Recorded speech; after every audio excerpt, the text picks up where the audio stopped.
Bem, estamos gravando. Mais uma vez, boa noite a todos.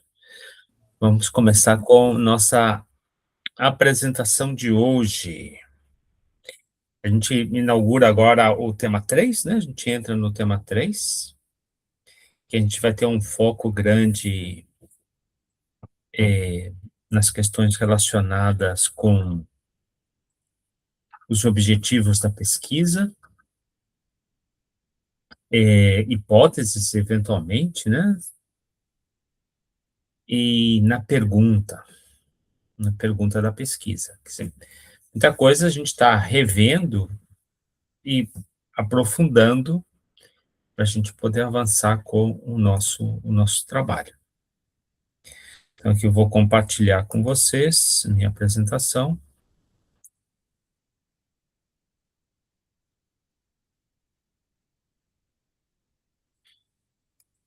Tem que colocar ela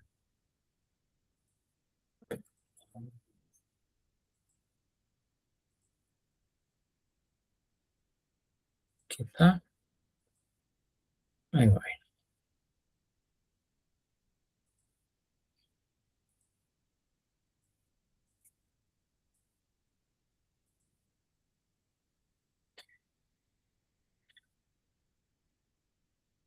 Muito bem. Podem ver a apresentação? Projeto de pesquisa. Sim, prof. Bem, é o nosso objetivo, né? Nosso objetivo é chegar a um projeto de pesquisa, fechar um projeto completinho.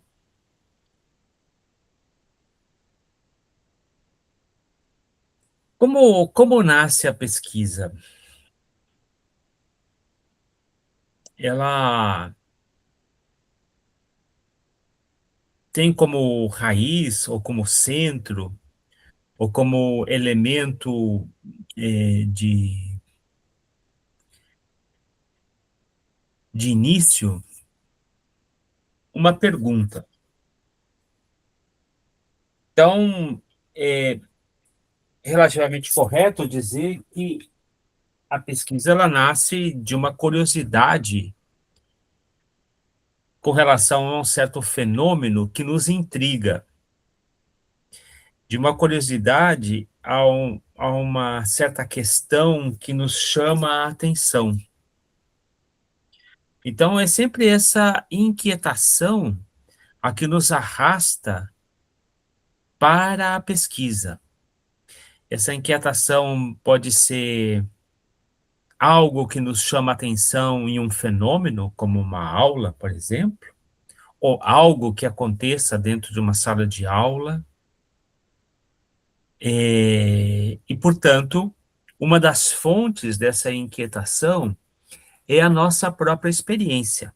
Se nós somos professores, estamos em sala de aula,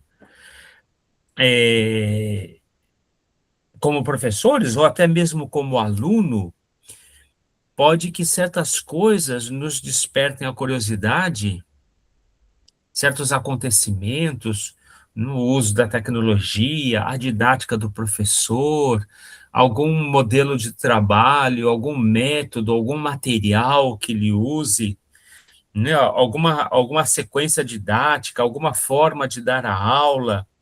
Então, são diferentes fenômenos que podem acontecer dentro da sala de aula que nos chama a atenção. Então, esse elemento que nasce, que nos leva a enfrentar com essa inquietação, com essa curiosidade e com uma certa pergunta, pode nascer, como eu dizia, de uma experiência pessoal direta. Portanto, a gente diria que isso é uma questão empírica. A gente faz uma pergunta, por exemplo, que metodologia é essa que o professor utiliza que os alunos ficam muito envolvidos com a aula dele? Isso é uma pergunta empírica, nasce da minha experiência. Ou, se eu sou professor, eu posso dizer assim, como os alunos reagem à aplicação desta tecnologia em sala de aula, né? Qual é qual é os efeitos sobre a motivação, ou qual é a percepção dos alunos, né, sobre o uso dessa tecnologia em sala de aula. Isso também é uma pergunta que nasce de uma experiência direta, né? É uma pergunta empírica.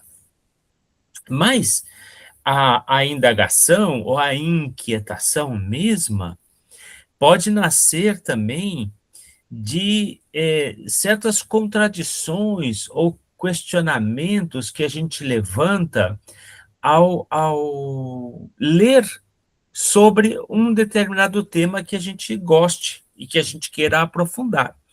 Então, vamos dizer que eu baixei um artigo sobre o uso das tecnologias em sala de línguas, e lá tinha algumas coisas escritas que eu disse, mas será que isso é assim mesmo? Será que funciona dessa forma? Será que não poderia ser feito dessa outra forma? Eu preciso usar mesmo essa tecnologia? Veja que essas perguntas, elas não estão nascendo de uma experiência, né, um fenômeno que eu contemplei, de uma experiência direta que eu tive. Essas perguntas, elas estão nascendo da minha reflexão, da minha leitura. E elas são perguntas, vamos dizer assim, gerais. São perguntas que surgem na vida das pessoas. E essas perguntas, né, as que nascem da contemplação de um fenômeno, ou essas perguntas que nascem de uma leitura de um material, elas não são perguntas de pesquisa. Elas são perguntas gerais, são perguntas reais, são perguntas que a gente tem no nosso dia a dia, empíricas, porque podem nascer da nossa experiência, ou elas vêm da nossa reflexão, da nossa leitura, do nosso entendimento, né? Elas são perguntas que nascem, de alguma forma,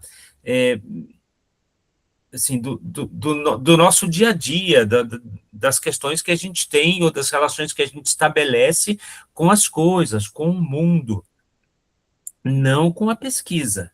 Não com a pesquisa. Nesse momento, não.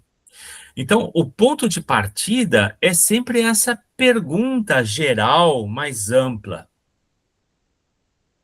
Essa pergunta geral, para que eu possa chegar a ela, eu tive que, lá na introdução, fazer um trabalho prévio. Então, vamos dizer assim, que eu tenho essa pergunta, vamos dizer que eu dei uma aula de português, ou que eu li um artigo, ou que o professor usa uma tecnologia, e eu disse, será que se eu aplicar isso com ensino de português, isso funciona? Então, veja assim, eu tenho uma questão meio geral, né? Então, o que eu vou fazer primeiro? Eu vou primeiro estabelecer qual é a área de pesquisa, né, em que isso acontece, e vou tratar de entender aonde esse tipo de pergunta faz sentido. Por exemplo, se a minha pergunta é, se eu aplicar, por exemplo, a aula invertida, vamos dar o exemplo da aula invertida. Se eu usar a aula invertida, será que meus alunos vão aprender mais? Eu tive lendo lá, vi uns artigos, vi uns materiais na internet, e vi muitos professores comentando que depois que aplicaram a aula invertida, eles tiveram muito mais êxito no seu trabalho de ensino de línguas, né? Então, a primeira coisa que eu tenho que entender é que, se a minha pergunta vai nessa direção, existe uma área específica em que eu tenho que inserir a minha pesquisa. Eu, por exemplo, não vou pesquisar história, geografia, eu não vou pesquisar psicologia, eu não vou pesquisar, não sei, química, física, eu vou pesquisar aquela área em que acontece o ensino de línguas e que eu posso usar a aula invertida. Então, evidentemente, que eu vou ter que ir numa área que dê, vamos dizer assim, abrigo a esse tipo de pergunta. E aí eu vou chegar ou na linguística aplicada ou na educação linguística. ou na didática das línguas. Eu vou chegar numa área mais ou menos relacionada com o ensino das línguas e com o uso das novas tecnologias. Pode ser linguística aplicada, educação linguística, didática das línguas, enfim. Veja que eu com isso, ao estabelecer a área, eu já limito bastante o meu campo de pesquisa, porque tudo que não for isso, eu já não necessito pesquisar. Mas ainda é uma coisa muito ampla, porque a linguística aplicada é enorme. Então, se for a linguística aplicada, eu vou buscar dentro da linguística aplicada ensino de línguas. Ensino de língua estrangeira. E, se possível, ensino de português como língua estrangeira. Vê como eu reduzi bastante? Eu já não tenho que pesquisar inglês, ou francês, alemão, eu não tenho que pesquisar outras coisas que não sejam ensino de línguas. E mesma coisa, se eu usar a didática das línguas ou educação linguística, eu vou dar uma fechada nesse tema e vou focar naquilo que é mais próximo do que eu quero pesquisar. Então, eu vou dizer lá na minha introdução, essa pesquisa nasceu de uma motivação, né? Tem como motivação uma experiência pessoal sobre a aplicação da aula invertida no ensino de português como língua estrangeira, e vou contar aí 2, 3 parágrafos porque eu fiz essa pesquisa, e aí eu vou ter que começar a definir elementos para o meu leitor, porque talvez eu esteja familiarizado com linguística aplicada, ensino de línguas e com aula invertida. Mas o meu leitor, que não necessariamente é alguém da mesma área minha, ele pode não entender que aula invertida, por exemplo, é quando o professor ele transgride o sistema clássico, ou, vamos dizer assim, regular de ensino, onde o professor dá um ensino na sala de aula e consolida o seu ensino com uma tarefa para o aluno fazer em casa. Então, ele ensina um conteúdo na sala de aula e passa uma tarefa para o aluno reforçar, consolidar o conhecimento. O aluno vai trabalhar, vai fazer exercício, vai pensar, vai pesquisar numa tarefa para casa. Então, a aula, vamos dizer assim, clássica, é onde o conteúdo teórico se desenvolve na sala de aula e a parte de consolidação de tarefa, de exercício, o aluno faz em casa sozinho. A aula invertida é a inversão desta relação.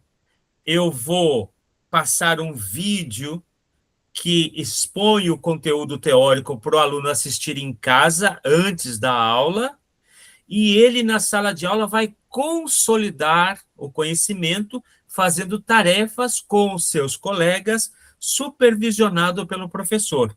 Então, eu inverti. O conteúdo teórico que era dado em classe e era depois consolidado em classe, passou a ser dado o conteúdo teórico que era dado em aula e era consolidado em casa, passou a ser dado em casa e a consolidação passou a ser na sala de aula. Daí o nome invertida, porque inverte esta polaridade. Então, talvez eu saiba isso muito bem, mas o meu leitor não saiba que aula invertida é isso. Então, a primeira coisa que eu vou ter que fazer lá no começo da minha introdução é definir para ele os conceitos. Veja que eu já tenho uma ideia de pergunta, né? Qual é a minha ideia de pergunta? Minha ideia de pergunta é: se eu usar a aula invertida no ensino do português, será que melhora o rendimento dos alunos?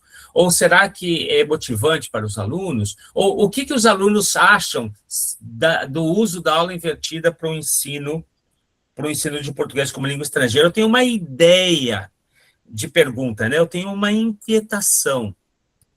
Eu posso formular isso de uma forma um pouco mais precisa, ao pensar num título. Aí eu tenho que pensar o título, né? O título ele tem que ser consistente, o título tem que ser direto, o título tem que ser curto. Então eu vou fazer uma escolha. A minha primeira escolha é se eu quero trabalhar com motivação, se eu quero trabalhar com percepção, se eu quero trabalhar com rendimento. Então, vamos dizer que eu queira saber a percepção dos alunos.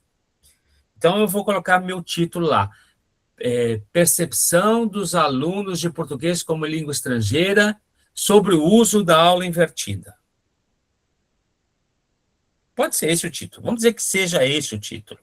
Podia ser diferente, né? O uso da aula invertida no ensino de português como língua estrangeira, 2 pontos, percepção dos alunos.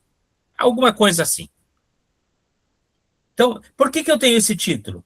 Eu tenho esse título porque eu já tinha uma inquietação, eu já havia elaborado essa inquietação na minha cabeça, eu já havia definido a área em que essa inquietação pode ser trabalhada, vamos dizer, a linguística aplicada, ou educação de línguas, alguma coisa assim.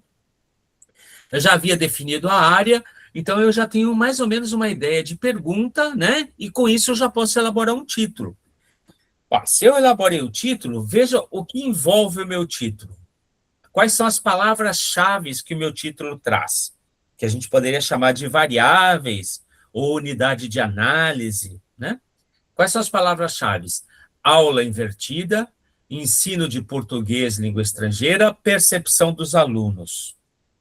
Né? Se eu pegar o meu título e olhar o meu título numa folha de papel, eu vou ver que estes 3 conceitos são os conceitos que saltam aos olhos. Aula invertida, ensino do português como língua estrangeira, percepção dos alunos. Bem, esses elementos, né, que fazem parte aí do meu título, que surgiu da minha inquietação, que surgiu de uma experiência da vida, seja ela uma experiência empírica como professor ou de uma leitura que eu fiz, essa pergunta ela vai precisar ser refinada. E eu já tenho um título. E agora esse título tem essas variáveis. Agora, então, eu vou definir essas variáveis na primeira parte da minha introdução. Ainda, por mais que eu tenha fechado, né, eu fechei que era linguística aplicada, eu fechei que era ensino de línguas, né, eu fui fechando, mas ela ainda é muito aberta. Então, agora eu vou imaginar um triângulo de ponta cabeça, né, onde eu saio da base do triângulo que está em cima e vou até o vértice, né? Não, o triângulo de ponta cabeça. Eu vou fechando. A minha introdução vai começar aqui, ampla, e vai fechar mais ainda. Por quê? Porque até agora eu tenho uns elementos determinados por uma pergunta, uma inquietação, uma pergunta, uma dúvida, que é da vida, não é uma pergunta de pesquisa. Para eu chegar a uma pergunta de pesquisa, eu tenho que fechar isso muito mais. Então, como eu começo? Eu comecei falando por que eu estou pesquisando essas áreas, né? Eu comecei falando da minha motivação, e agora eu vou explicar estes conceitos, que são essas palavras, né? São esses elementos que saltam aí aos olhos, né?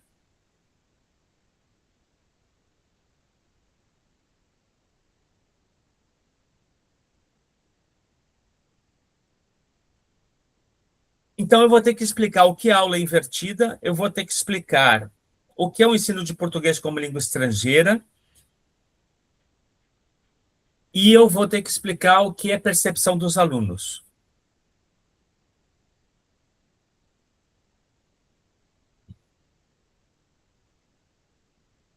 Só um minutinho.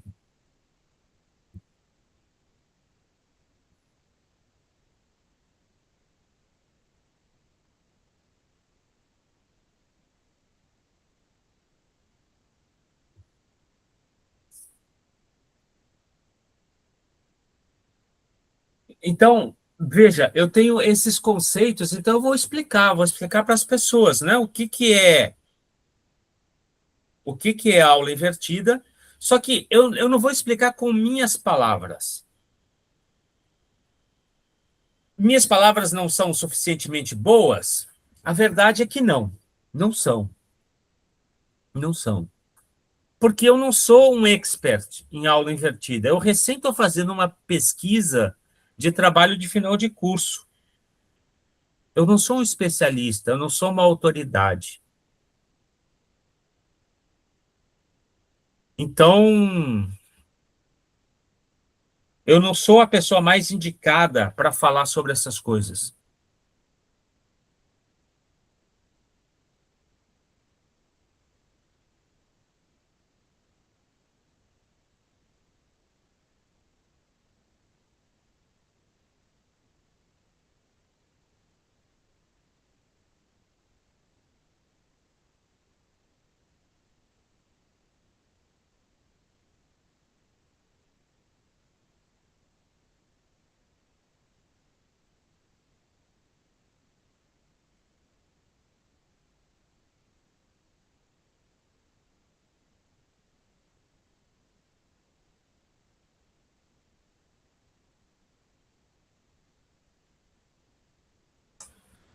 Perdão. Então, as minhas palavras não bastam, eu vou ter que usar a palavra de especialistas. Então, qual é a primeira coisa que eu faço? Olha, eu vou pesquisar quem são os especialistas nessas áreas. Vou pesquisar quem é o especialista ou quem são os especialistas em aula invertida. No caso do português como língua estrangeira, como eu vou falar de aula invertida, talvez seja legal falar de português como língua estrangeira e o uso de novas tecnologias, ou, melhor ainda, o ensino do português como língua estrangeira com metodologias ativas, porque a aula invertida é uma metodologia ativa. Então, eu posso pesquisar um pouco sobre isso. Se eu não achar nada sobre o ensino de português como língua estrangeira e metodologia ativa, acho difícil, certamente tem, mas se eu não achasse, eu poderia buscar outra língua, ensino de línguas e metodologia ativa, porque vai me ajudar a definir como se ensina uma língua usando uma metodologia ativa. Então, eu vou falar 1 ou 2 parágrafos sobre isso e vou citar os especialistas. E logo eu vou esclarecer muito bem o que é a aula invertida, porque eu não estou usando todas as metodologias ativas, estou usando apenas essa, aula invertida. Logo eu vou falar sobre o que eu entendo como percepção dos estudantes, né? Quem são os especialistas, como isso pode ser avaliado, né? Como isso pode ser trabalhado. Então, aí eu estou fazendo a primeira parte da minha introdução, né? Essa parte maior, e agora eu tenho que fechar mais. E o que significa fechar mais? Agora significa atacar diretamente o problema, esse problema que eu tenho. Veja que esse problema empírico, geral, me ajudou a definir um título, me ajudou a definir uma área de pesquisa, me ajudou a buscar uma certa quantidade de teóricos e contribuições para explicar estes elementos, né, que fazem parte dessa pesquisa, e agora eu tenho que dar assim, uma trabalhada nesse problema para ele sair ou deixar de ser um problema geral, um problema da vida, um problema empírico e passar a ser um problema de pesquisa. Qual é a condição básica? Qual a diferença básica? A diferença básica é a especificidade. O problema de pesquisa ele tem que ser muito específico. Tem que ter uma direção, né? Tem que ter um foco, uma meta, assim, um objetivo muito específico. Então, ele vai ser algum aspecto desse problema geral, mas ele vai ser mais específico. Como eu chego a essa especificidade? É muito simples. Estes mesmos elementos que serviram para fazer o título e que serviram para definir, a partir do título, os temas, vão me ajudar também agora para definir melhor o problema. Então, eu vou tratar de formular esse problema geral da melhor forma possível. Poderia ser algo assim como: qual é a percepção dos alunos sobre o uso da aula invertida no ensino do português como língua estrangeira? Essa poderia ser a minha pergunta. E aí eu tenho outra vez aquelas mesmas palavras: percepção dos alunos, ensino do português como língua estrangeira, aula invertida. Eu pego esses 3 descritores e vou numa base de dados. Pode ser o Google Acadêmico, pode ser uma outra base, pode ser uma base de Scopus, pode ser Semantic Scholar. Aí eu vou definir, tenho que definir qual é a base, a gente ainda vai falar sobre as bases, mas eu vou nessa base e vou pesquisar os trabalhos dos últimos 5 anos. Por que dos últimos 5 anos? Porque esse problema geral, nessa pergunta que eu elaborei, ela pode ser uma pergunta já inteiramente respondida, já totalmente trabalhada, então eu tenho que saber, tenho que me certificar que essa pergunta ela tem alguma nuance, né? Ela tem algum elemento que a diferencie de outras perguntas que já foram feitas dentro disso que eu estou querendo pesquisar. E eu preciso saber também quais são os antecedentes, né? Quais são os trabalhos que foram feitos dentro disso que eu estou pesquisando, para eu saber não somente se isso já foi pesquisado, mas também saber quais foram os resultados que as pessoas encontraram e, principalmente, quais foram os resultados que elas não puderam contemplar, que elas não alcançaram explicar. Sempre que você faz um trabalho de pesquisa, ele mostra um resultado que tende a ser um avanço sobre o conhecimento daquela área específica. Quando a gente fala de avançar no conhecimento, a gente não está pensando numa coisa grandiosa, que vamos dar uma contribuição que vai transformar o mundo, ou algo que vai ter um impacto social, que vai mudar a economia. Não, não. A gente está pensando em coisas mais modestas, né? A gente está pensando em trabalhar um campo muito específico do conhecimento, e aqui eu estou trabalhando num campo muito específico, que é o ensino de línguas com uso da aula invertida, a percepção dos alunos. É um campo bem específico.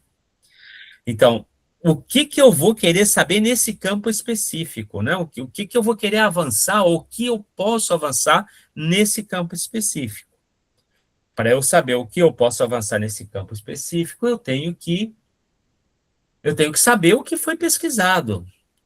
Geralmente, as últimas pesquisas incorporam as tradições anteriores, porque, assim como agora nós vamos pegar as pesquisas dos últimos 5 anos, essas pessoas que pesquisaram nos últimos 5 anos pegaram as pesquisas de 5 anos anteriores a eles, que pegaram outras pesquisas anteriores a eles. Então, essa é uma tradição que vem acumulando, vem seguindo e vem pautando suas contribuições ao longo do tempo. Então, se eu vou nessas contribuições dos últimos 5 anos, a tendência é que eu incorpore o estado atual sobre esta questão, também chamado do estado de arte sobre essa questão. E aí eu tenho que ir lá na base de dados e colocar essas palavras lá. Eu vou colocar entre parênteses ensino de português como língua estrangeira, or ensino de português como língua adicional. Por que isso? Porque na questão do português há 2 grandes tendências. Existem outras possibilidades, pessoas que falam de língua de herança, enfim, língua de contato, língua de acolhimento, mas as 2 grandes tendências é tratar o português ou como língua estrangeira ou como língua adicional. Toda a base de dados, a maioria das bases de dados operam com operadores booleanos.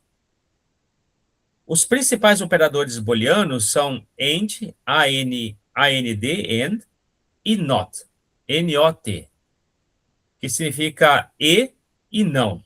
Então, eu posso colocar lá, português como língua estrangeira, entre parênteses, or, entre parênteses, português como língua adicional. O que eu estou dizendo para a base?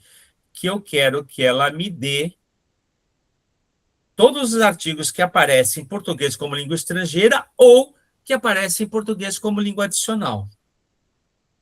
E coloco lá, and.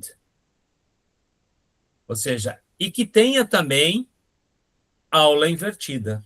Entre parênteses, aula invertida. And, entre parênteses, percepção. Aí eu posso colocar percepção dos estudantes ou percepção dos alunos. Aí eu tenho que ver direitinho para ver como funciona melhor. Você diz, mas isso é pode ser bastante complicado.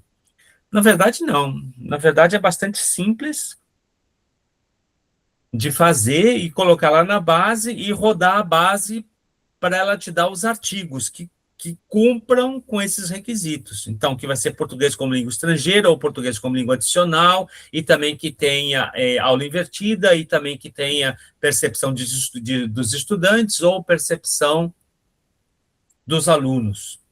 O ideal é que a gente faça isso em português, em espanhol e em inglês, porque pode dar diferentes resultados. Certamente em inglês vai dar mais resultados. Ou, se a gente usar uma base como Cielo, aí talvez em inglês não dê tanto resultado. Português e espanhol talvez dê mais resultados, já que essa base é muito focada, né, para Iberoamérica. Talvez um tema como esse fosse legal ver diretamente em Cielo, em português e espanhol. Se você tem uma quantidade boa de artigos, excelente. Se a atividade é muito pequeno, então talvez você tenha aqui em Google Acadêmico e aí colocar em inglês. Isso aí cada um vai ter que ver depois e vai ter que testar. Então, eu coloco lá na base de dados, eu digo que tem que ser dos últimos 5 anos, sempre tem essa opção. Eu peço para que sejam artigos revisados por pares, ou seja, que eu não quero publicações feitas em congresso, eu não quero pré-print, eu só quero aquilo que foi revisado por par, porque o que não é revisado por par entra naquilo que se chama literatura gris. Então, tem uma aceitação menor. Então, melhor que se eu fico nos artigos revisados por pares, nos livros, mas os livros também eles têm que ter comissão editorial. Um livro, para que tenha valor acadêmico, tem que ter passado por uma comissão editorial. Geralmente, nas primeiras páginas do livro, vem lá a comissão editorial, o nome dos participantes da comissão editorial. Eu também posso usar tese de mestrado e doutorado. Elas não passam por uma revisão de pares. Portanto, elas entram aí nessa ideia de literatura gris. Mas elas, cinza, né? Literatura cinza. Mas elas têm uma coisa interessante, elas passaram por uma banca de avaliação.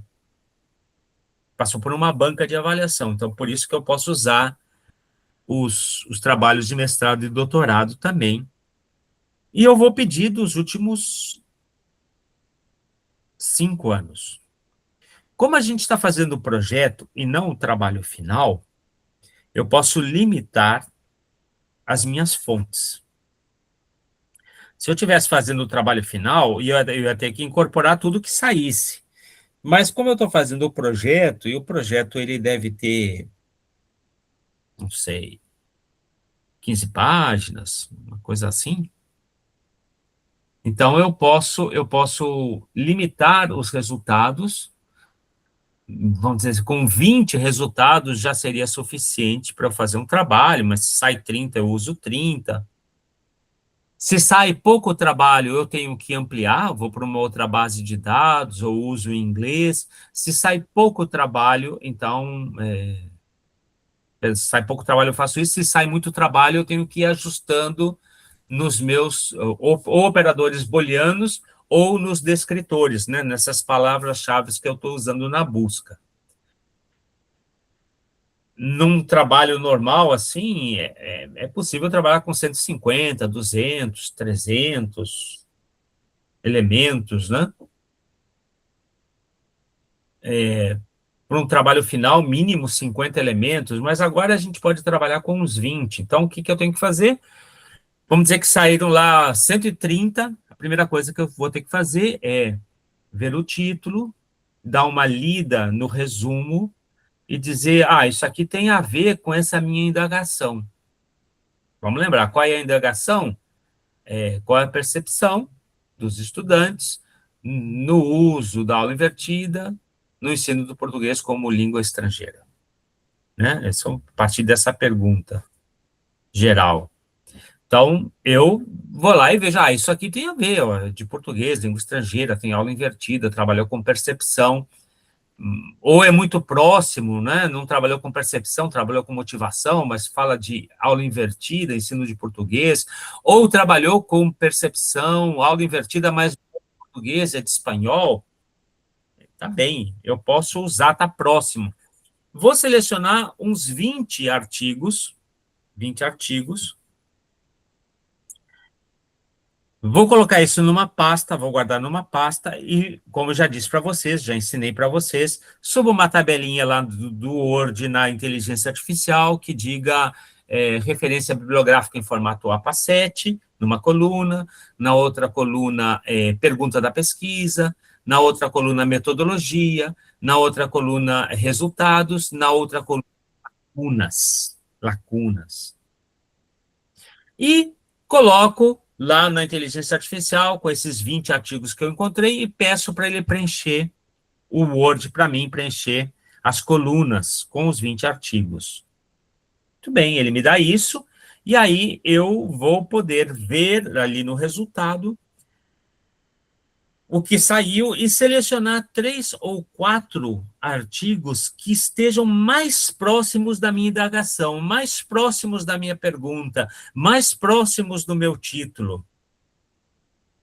E aí eu vou ler estes artigos. E quando eu ler esses artigos, eu vou prestar muita atenção como foi feita a metodologia do trabalho. Eu vou prestar muita atenção quais foram os resultados e muita atenção quais foram as lacunas. Geralmente, o próprio pesquisador, ele fala quais foram as lacunas. Também a gente tem a orientação que nos deu a IA, né, de quais são as lacunas que ela encontrou naquele trabalho, mas eu vou lá verificar se são essas lacunas mesmo, se elas estão lá, eu vou escrevendo, vou refletindo sobre o que está escrito ali, eu vou fazendo algumas considerações também, né, sobre a minha própria reflexão sobre aqueles elementos, e vou fazer isso com 3 ou 4 artigos. E no final, eu vou poder juntar um elemento textual, um conjunto de textos, que vai me dar os antecedentes da minha pesquisa, que vão ser esses 3 ou 4, que vão me dar também quais são os principais resultados encontrados. Eu posso fazer isso em 1, 2 parágrafos, 3 parágrafos no máximo. Quais são os principais resultados encontrados? Quais são as principais lacunas deixadas? Por que é importante identificar a lacuna? Porque se eu quero avançar um pouco com o conhecimento, né? Se eu quero avançar um pouco nesta área, para avançar o conhecimento, eu tenho que ir em direção às lacunas. Eu tenho que ir em direção àquilo que não foi feito, ou aquilo que foi mal feito, ou aquilo que foi feito de uma forma limitada. Então, eu tenho que avançar sobre esta fase, né? Eu tenho que avançar sobre este ambiente, né? Esse conjunto de elementos não trabalhados, porque isso vai ser a minha contribuição, a contribuição do meu trabalho para o avanço científico. Isso vai dar relevância ao meu trabalho, né? Vai fazer com que o meu trabalho tenha uma importância dentro da área. Então, eu vou tratar de orientar a minha pesquisa com relação a essas lacunas. E agora, então, eu vou poder ajustar a minha pergunta da pesquisa. Talvez lá eu tenha visto que as principais lacunas tenham sido que os trabalhos sobre percepção de alunos foram feitos apenas com entrevistas, e não se usou nenhuma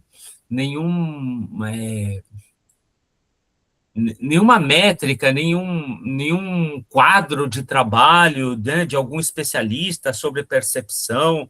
Então, eu já posso lá buscar um especialista que tem um quadro de percepção, já posso colocar lá no meu tema também, escrever sobre ele, citar que essa é uma lacuna e que meu trabalho vai avançar nessa direção de trabalhar com um quadro mais consolidado, aceito academicamente, para que não tenha os mesmos defeitos das pesquisas anteriores. E aí, eventualmente, eu posso ajustar a minha pergunta, se for o caso, né?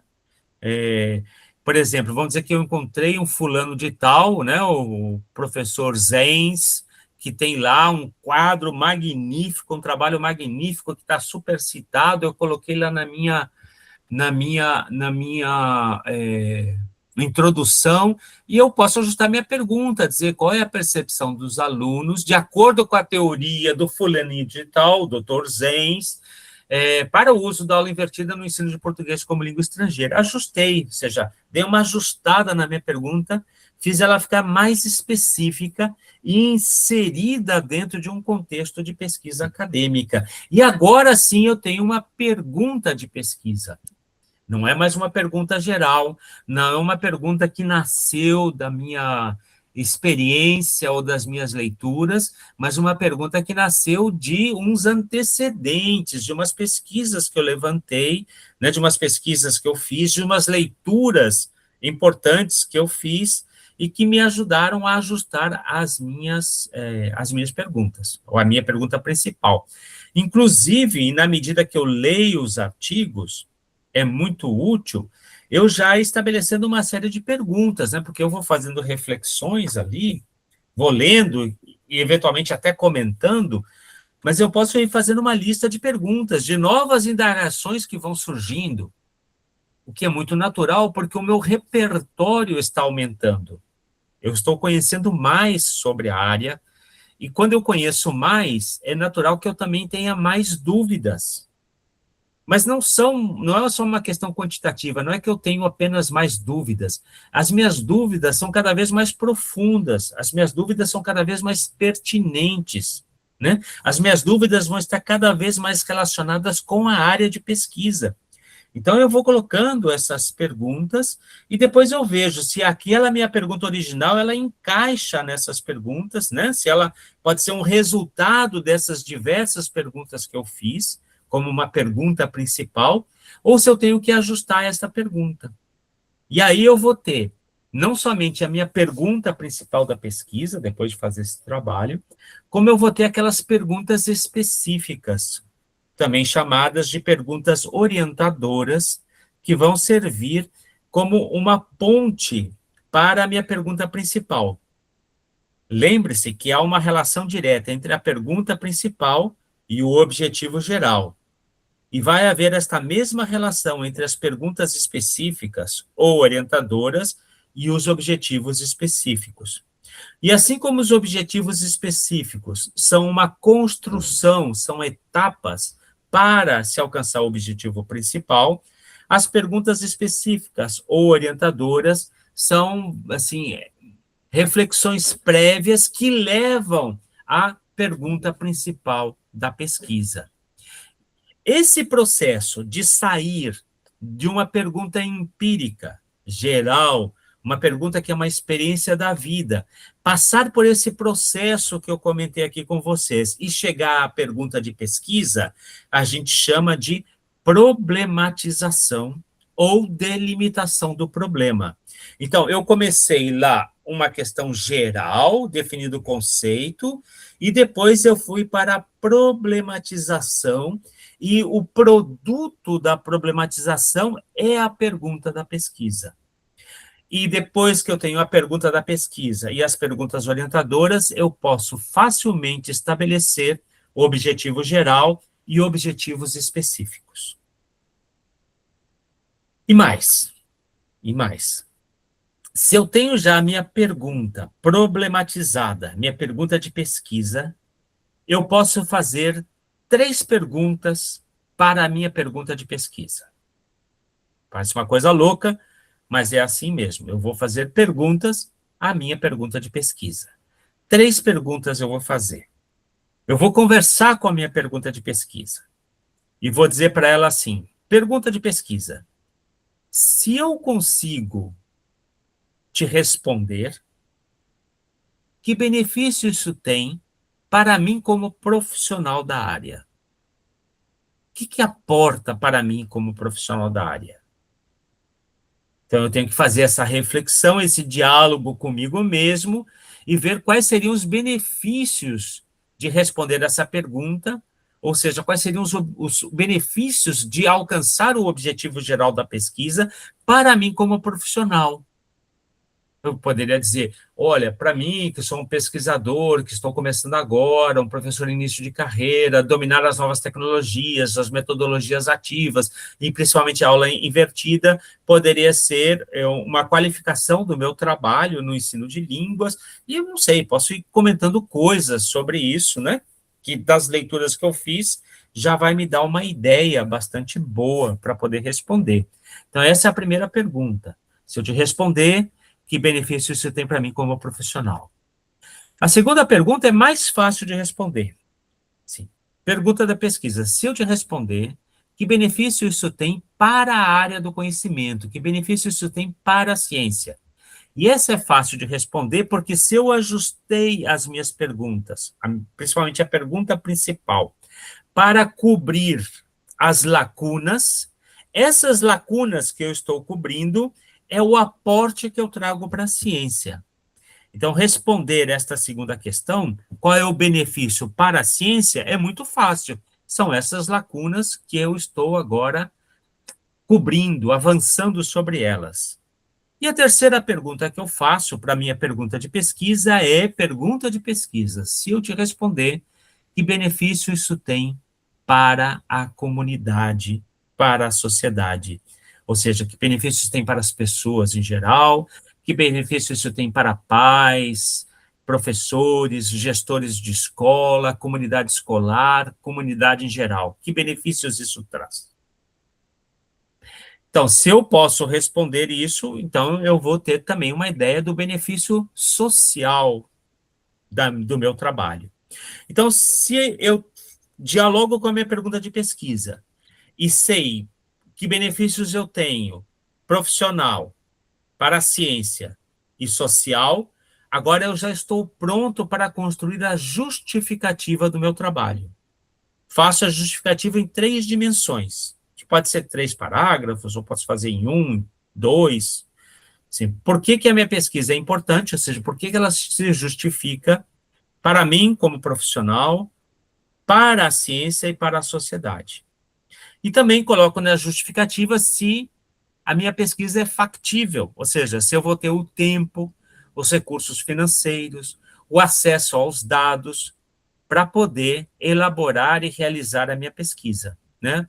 Se eu vou aplicar aula invertida numa aula de português como língua estrangeira e vou querer saber a percepção dos professores, eu tenho que ter acesso a essa aula, tenho que ter acesso a esses estudantes, eu tenho que poder fazer essa aplicação e tenho que poder coletar os dados com os estudantes. Então, ela tem que ser factível. E eu fecho a introdução falando sobre a estrutura do trabalho. Na estrutura do trabalho, eu digo, esse trabalho está estruturado da seguinte forma: capítulo 1, a metodologia, com a pergunta da pesquisa, os objetivos geral e específicos, e a justificativa do trabalho. No capítulo 2, quadro teórico, eu tenho os seguintes subcapítulos. Subcapítulo 1, eu vou tirar esse subcapítulo dos objetivos específicos. Assim, cada objetivo específico vai ter que ter um corpo teórico que ajude a contestá-lo. Já falei isso para vocês na aula passada. O quadro teórico é a base da minha pesquisa. Ele serve para direcionar os instrumentos que eu vou usar na coleta de dados, mas depois que eu coletar os dados, ele serve também como base para o diálogo. Ou seja, eu vou trazer os resultados e vou dialogar, né? Vou colocar esses resultados em confrontação com essas teorias. Vou chamar esses teóricos e eu vou dialogar com esses teóricos, vou contrapor teóricos para analisar os meus resultados. Então, evidentemente que para cada objetivo específico eu vou ter que ter algum elemento teórico, né, um conjunto de referências teóricas que me ajudem nesse diálogo. Mas, basicamente, isso vai estar dado também, porque as perguntas, os objetivos específicos, vão estar muito relacionados também com as etapas do objetivo geral. Então, aí, nesse sentido, certamente vai ter um objetivo específico falando sobre aula invertida, um outro falando sobre percepção dos estudantes, alguma coisa assim vai ter, e eu já vou ter uma ideia de qual vai ser o meu subcapítulos do quadro teórico. O subcapítulo 1 vai ser, não sei, o ensino de português e o uso das novas tecnologias, o capítulo 2, a aula invertida no ensino de línguas, subcapítulo 3, percepção dos estudantes de línguas, não sei, alguma coisa assim, tem que ler, tem que ver os artigos para poder fazer, mas eu já vou ter uma ideia de quais vão ser esses subcapítulos. E aí, como é um projeto, eu já tenho 20 artigos, né, que me ajudam bastante sobre isso, eu usei 3 ou 4 ali na introdução.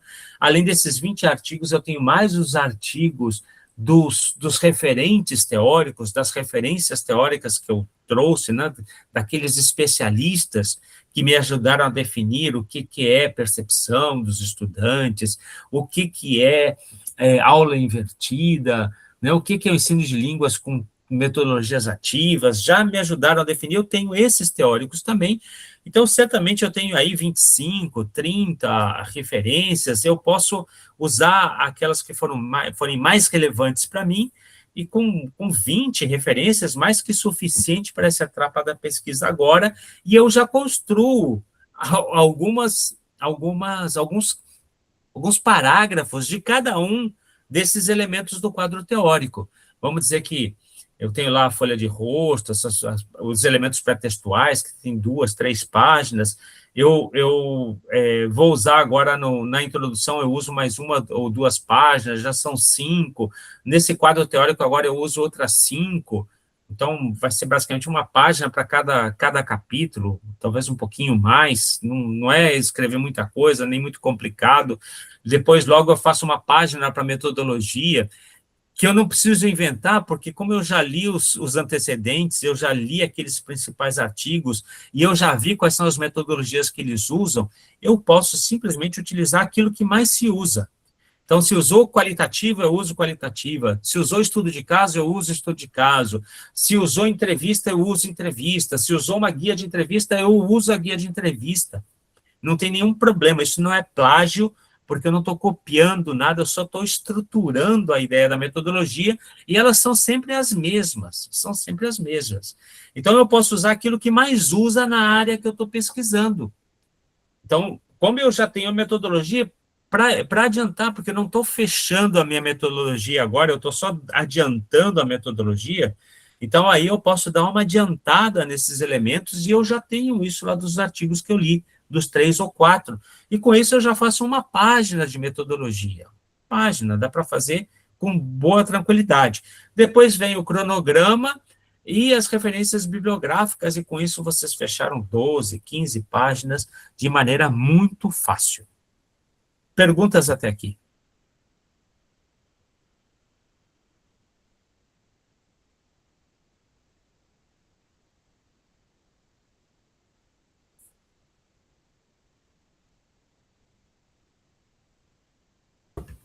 Professor, só uma dúvida.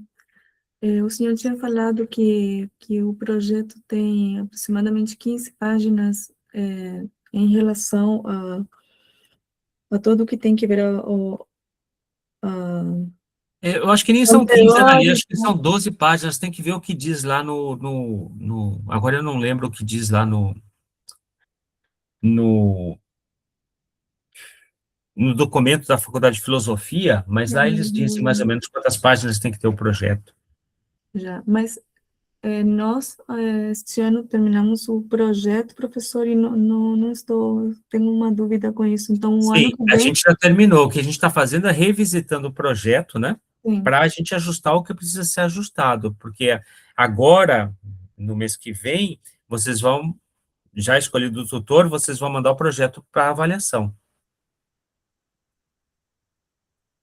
Então, o que a gente está fazendo aqui é revisitando para ajustar o projeto, para que ele vá para avaliação, e para que, a partir agora de julho, vocês estendam esse projeto, e aí a gente vai começar em julho a ver isso, para transformar esse projeto, para começar a desenvolver o quadro teórico. Já, essa era a minha dúvida, professor. Muito É. obrigada. Sim, primeiro, então, é a escolha do tutor. A gente tem que fazer essa Mas inscrição faz do uma revisão tema. do projeto antes de enviar para o tutor, faz uma revisão do projeto. Sim, e também a inscrição que o senhor falou sobre nosso tema no ISL.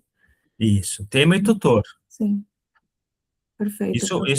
Isso já podia ter sido feito já, porque esse é uma coisa que se faz inscrição e depois você já pode mandar o teu trabalho para a coordenação, e aí o seu trabalho ele vai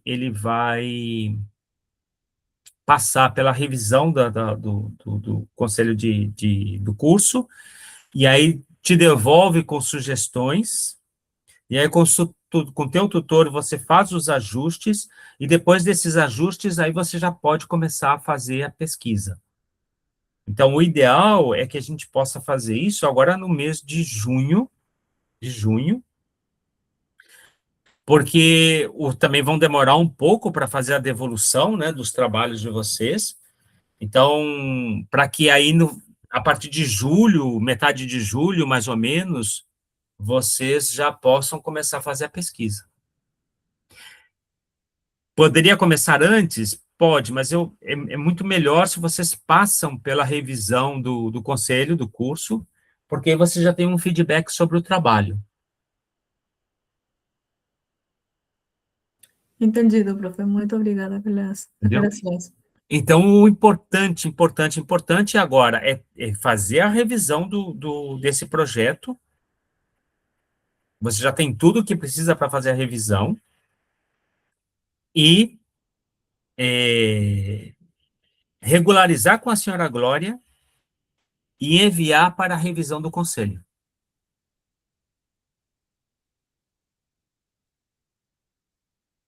Certo? Sim, ou seja, professora, a gente tem que pedir para a senhora Glória também um formulário, tem algum documento para a solicitude dessa revisão? Tem formulário, sim. Tem Já, formulário. Se vocês pedirem lá no grupo, eu posso já passar o formulário para vocês. perfeito, professor, E tem obrigada. que assinar, vocês assinam e o orientador assina também. E aí vocês têm que levar lá na senhora Glória, e acho que para registro do tema e título, tem que pagar um valor lá de cento e alguma coisa, acho eu, essas coisas administrativas realmente não tenho muita noção. Mas falando com ela, ela pode orientar vocês, mas o formulário eu tenho, se vocês pedirem lá no grupo, eu já posso enviar o formulário para vocês. E assim que vocês tiverem isso regularizado, envia junto com o projeto, né? Envia para mim o formulário assinado, vocês vão enviar para a senhora Glória, mas envie para mim também, junto com o projeto, e eu encaminho para a revisão do conselho. E aí eles vão fazer a revisão, mas a ideia não é ficar ajustando o trabalho, não. Eles vão fazer uma revisão uma vez, vão mandar o parecer para vocês, e aí vocês analisam esse parecer, aplicam junto com o tutor, e é isso.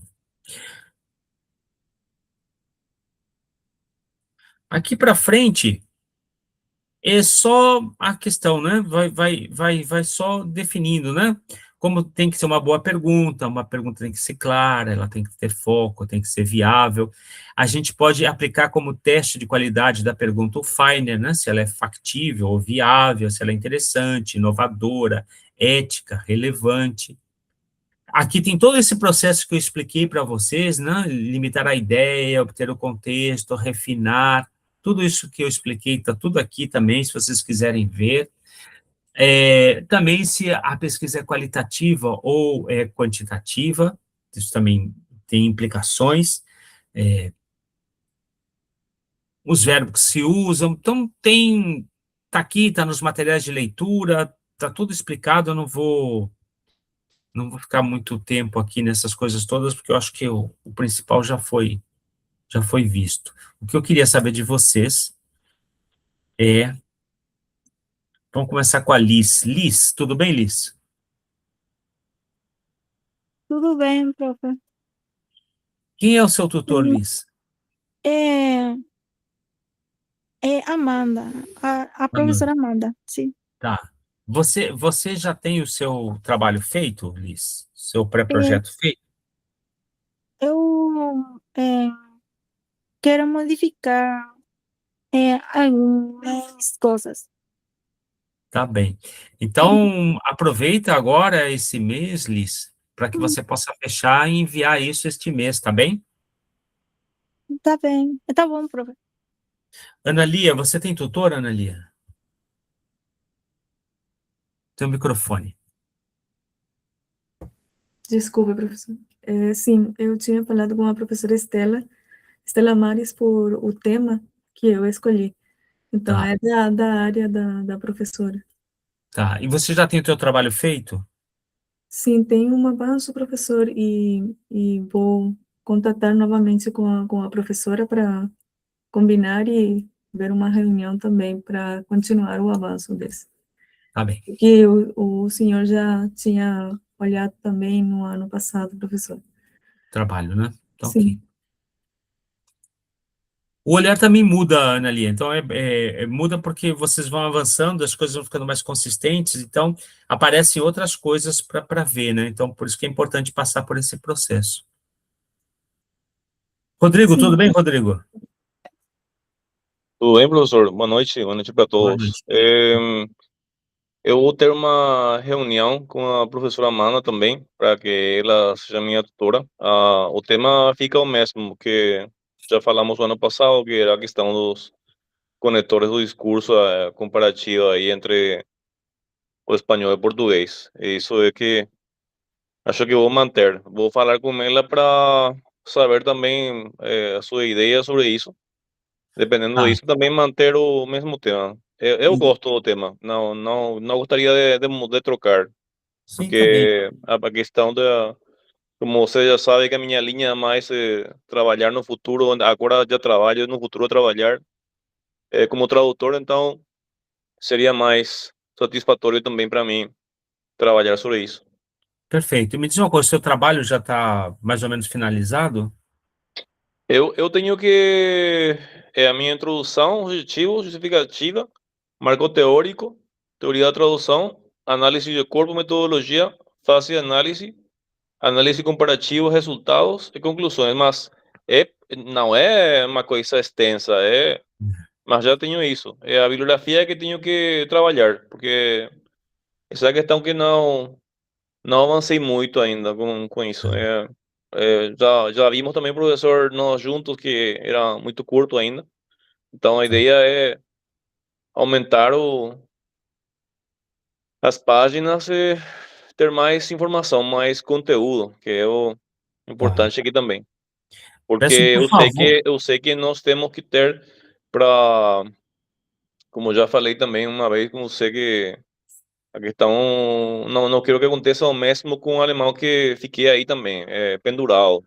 Fiquei pendurado com a questão do trabalho final do grau, então, não que não aconteça isso comigo agora, eu vou ver também de trabalhar como professora, seguro ela vai ser vai me mostrar melhor o caminho também para chegar bem, para não ficar, né, estancado, vamos dizer. Ok. Não tem problema, Rodrigo. É só que peço por gentileza que você entregue já o trabalho agora nesse mês de junho, por favor. Sim, vou entregar, sim. Bem, se a Amanda tiver problema ou dificuldade ou questão de tempo, te recomendo o Robson. também, acho que ele Sim, também. te ajudaria Eu tinha, bastante. já tinha falado também com ele, mas depois deixamos de falar, mas ficou aí na uma conversa informal, vamos dizer, não adiantamos nada. Ok. César, boa noite, César, tudo bem? Boa noite, professor. Você tem orientador, César? Ainda não, professor. Eu não sei quem poderia ser. Qual é o tema, César? O tema é o paisagem linguístico, Cidade do Leste e translinguagem. O mesmo trabalho no ano passado, Eu período acho que passado. pode ser a Estela, pode ser o Robson. Acho que estes dois. Porque o mestrado do Robson foi em translinguagem, então acho que ele pode te ajudar nisso. Um dos dois. Eu recomendo que você fale urgentemente com um dos dois. Urgentemente. Bom, Tá bem? Para poder avançar isso e entregar esse trabalho agora em junho, por favor. sim, professor. Ok. Obrigado, César. Você, professor. Noe, boa noite. Boa noite, professor. Boa noite, colegas. Você tem tutor, Noe?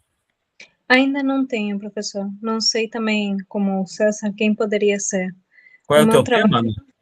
o meu tema é sobre a inclusão nos textos sobre a comunidade LGBTQI+. Ah, acho que pode ser Ariane. De Ariane, psicologia? Não, psicologia, é. não vou mentir, eu não tenho boa conexão com a professora. Com a Ariane. Isso. E com o Gabriel? Não tenho problema. É muito difícil contactar com ele, mas eu poderia tentar. Ariane, Gabriel, deixa eu ver quem mais. Irma? Sim, poderia. Irma tem vários trabalhos de tradução e de interpretação para ONGs do terceiro setor que trabalham com tangencialmente ou diretamente com esses temas de inclusão Uhum. de gênero. Vou perguntar para ela. Pergunta Eu sim. também, sim, e enquanto ao meu trabalho, é o mesmo que eu entreguei o ano passado, eu não avancei muito, é mais, apaguei muitas coisas que acho que não tinha relevância e tenho que Mas isso verificar já é de um novo. avanço grande, Noé. Apagar coisas é um avanço na compreensão. É importante, é relevante isso. Tá bom. Mas não sei ainda o que colocar. Apaguei, mas não avancei. É porque você tem que sentar, buscar as referências e ler os artigos. Sim, Isso não vai sair por inspiração, isso vai sair por transpiração. sim. Já está acontecendo isso. Bom, Então, muito obrigada. fala com a professora Irma e avança sobre o seu trabalho, para que a gente não passe de junho agora para poder fazer a avaliação, tá ok? Sim, Obrigado. obrigada. Martina, boa noite, Martina. Boa noite, professor. Você tem orientador, Martina? Professor, eu comecei de zero. Eu vou fazer com outra profa, porque o tema que escolhi o ano passado não tive orientador para esse tema. Bom, e você já tem uma ideia Agora de um estou tema falando com novo? outra profa. Com quem você está falando? Não ouvi, professor. Com a profa Filipa. Com Sara? Sim. Tá. E você vai conseguir me entregar esse trabalho agora até o final do mês, Martina? Não sei, professor. Estou tentando. Martina, preciso aí da sua colaboração, Martina. Precisamos entregar isso para a gente poder avançar. Tá, professor. Conversa com a professora Sara, eu sei que ela também é muito ocupada, enfim, mas conversa com ela para ver se tem como elaborar algo, sim? Qualquer Sim, mas coisa a gente se reúne os três para eu quero falar. compartilhar com você primeiro, professor, o meu projeto e depois falar com ela, não, porque, como eu falei, comecei de zero, porque é outro tema. Não tem problema, não tem problema. Tá, professor? Obrigada. Obrigado a você, Martina. Bom, alguma questão, gente? Alguma pergunta? Alguma dúvida?